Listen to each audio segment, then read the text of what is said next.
There's a version of you that turns up to work some days and just operates. You know, the thinking is quick, the right words are there when you need them, you make the right decisions without second guessing any of them. And by the time you look up, you've done more work in a few hours than you would normally do in an entire day. And then there's the other version, same desk, same job, same person, but nothing connects. You know, you read the same email 3 times, everything feels like effort. The work that kind of seemed to flow yesterday now feels like you're walking through mud. And the strange part is you can't always point to why. You know, you slept okay, nothing terrible happened, but one day your brain works and the next it just doesn't. And you probably come to just accept that that's part of who you are. Well, I don't think it is, and I want to explain why.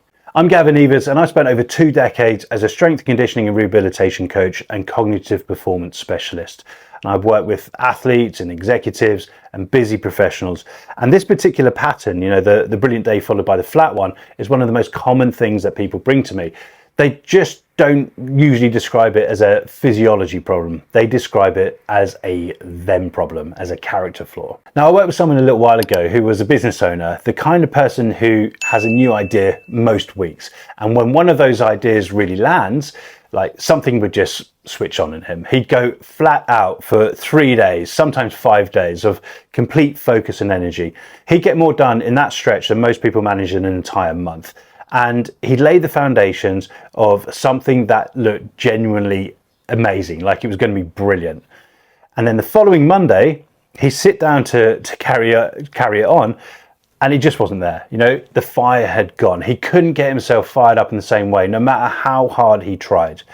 Now, he had a theory about what was going on. He thought that he was simply someone who only got motivated by new shiny things. You know, he thought that the excitement lived in the idea being fresh. And once it wasn't fresh anymore, the drive naturally drained away. And he'd more or less made peace with this as a personality trait. Now, I didn't think it was a personality trait. I thought that what he was describing, this kind of motivation that came and went, could be explained by chemistry and physiology. And I thought that if this was true, it meant that it could be changed. Now, to make sense of this, you have to understand a little bit about dopamine, because I think almost everyone misunderstands what it actually does. People talk about it as the pleasure chemical, the thing you get a hit of, but that's not really its main job. Dopamine is much more about drive than it is reward. And it's the thing that gets you to start, to pursue, to put the effort in. And it works in 2 different ways at the same time. So there's a kind of steady background level of it ticking along that basically sets how motivated and ready you are, or how motivated and ready you feel in general. And you can think of that as your baseline. And then there are short, sharp-lived spikes that, when they fire, there's a steady background level of it ticking along that basically sets how motivated and ready you feel in general. And you can think of that as your baseline. And then there are sharp, short-lived spikes that fire when something new or unexpectedly good shows up. Now, it could be a new idea, a new project, anything your brain reads as novel or promising.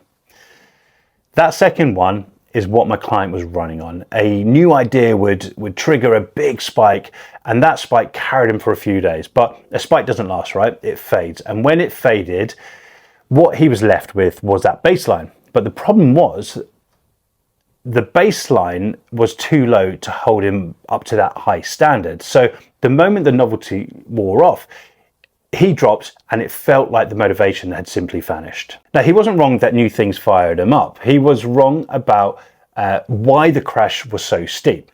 It wasn't that the idea got boring, it was that there was nothing underneath it. So the obvious question is, what sets the baseline? And this is where it gets really useful, because the baseline isn't fixed. It's not your personality. It's built or eroded by a few things that you do every single day. Now, the first is sleep. There's a really well-known study where researchers took healthy people, deprived them of sleep for a single night, and then scanned their brains. Now, what they found was that the availability of a particular type of dopamine receptor, the D2 receptor, which is in the reward part of the brain, had dropped. And that drop tracked with how flat and how unmotivated those people reported being. Now, here's why that matters. It's because receptors are the places dopamine land to actually do its job, to do the work. And if you've got fewer of them available, then even when the dopamine is really high or there, less of it connects. Now, it's a bit like trying to hold a conversation in a room where half the people have their backs turned around to you. The signal is being sent, you're still speaking, it's just not getting through. And that was after just one bad night's sleep. So you can imagine what a few weeks of patchy sleep quietly does to how rewarding you feel that your work is. The second thing is movement. And this is the one I find most encouraging because it works in the opposite direction. So regular exercise appears to raise baseline dopamine over time. And there's evidence that it actually increases the number of those receptors too, which are the very thing a bad night strips away. Now, in one study, something like an hour of walking, jogging, or strength work 3 times a week for a couple of months was associated with greater receptor availability in the reward system. Now, I'll be honest about where some of this science sits because a lot of the strongest evidence is still from animal work and the human picture is kind of filling in rather than settled. But the direction is pretty consistent and it lines up with what I see in front of me with patients and clients. People who train regularly aren't just fitter. They tend to have a steadier, more reliable drive that doesn't collapse the moment things stop being exciting.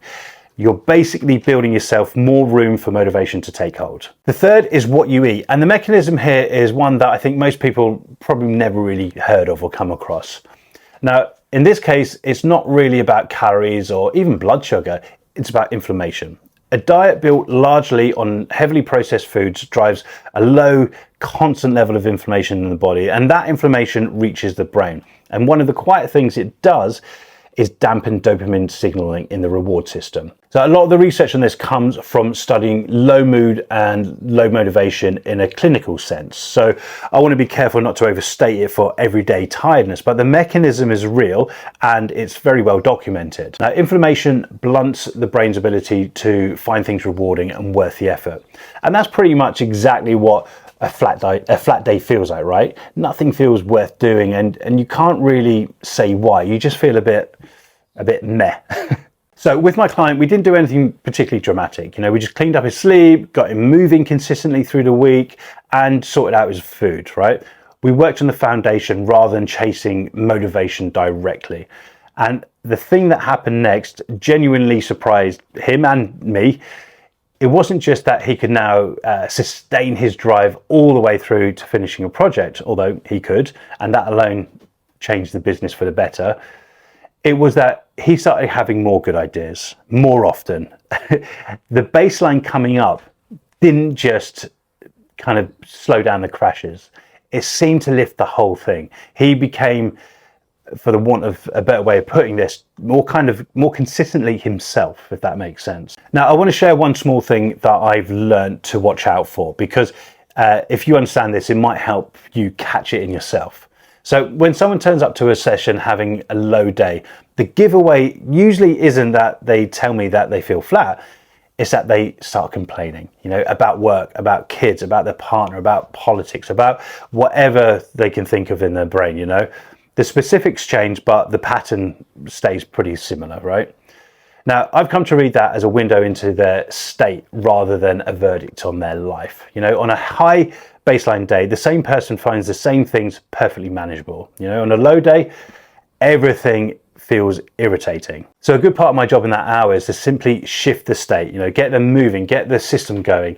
And then I'll watch the complaints quietly disappear as the session goes on. Same life, same things are going on, but it's just different chemistry. So what do you actually do with all of this? Well, the first thing, and I'd put this above everything else, is to treat sleep as the thing that resets the system rather than the thing that you sacrifice when you're busy. It's the fastest lever you have. One good night's sleep doesn't just leave you feeling rested, it restores the very machinery your motivation runs on. The second is to move every day and to stop thinking of it as like a heroic, brutal session. The baseline is built by consistency, not intensity. So a walk that gets you slightly warm, which could easily be part of your commute. If you do that most days, it will do far more for your steady motivational drive than the occasional brutal workout that you hate doing and you're probably not going to do anyway, right? The third thing is to look honestly at how much of what you eat is heavily processed, and to bring that down, you know, you're not perfection, just less of the stuff that keeps that quiet inflammation fire going on in the background. You know, your drive is partly a reflection of how calm your body is internally. And the fourth, this is more of a shift of thinking than a habit. Okay, so stop relying on novelty to get you going. If you only ever feel driven when something is new, you'll spend the rest of your life starting things and quietly abandoning them once the kind of shiny, fluffy feeling wears off. So build the baseline instead, and you get to keep your drive and motivation long after the new shiny feeling is worn off. That's where the real work is, and that's where the real rewards are. The day where your brain just won't fire isn't who you are, it's a state. And the thing about a state is that it can be changed, often faster than you might expect. So you're not at the mercy of whether today happens to feel exciting. You can build the conditions that make a good day the normal one, rather than the lottery that it probably currently feels like. That's what your body is actually doing differently on those 2 days, you know, and now you know you can do something about it, right? And if you want a clearer picture of where your own brain performance stands right now, like how you're sleeping, moving, eating, and how it's all showing up in your day, I've put together a free 3-minute assessment that looks at exactly this, and the link is in the description. And if this kind of thing is useful to you, the newsletter is where I go deeper every week. It's real, practical, no kind of filler, and you can subscribe below. And hopefully I'll see you there.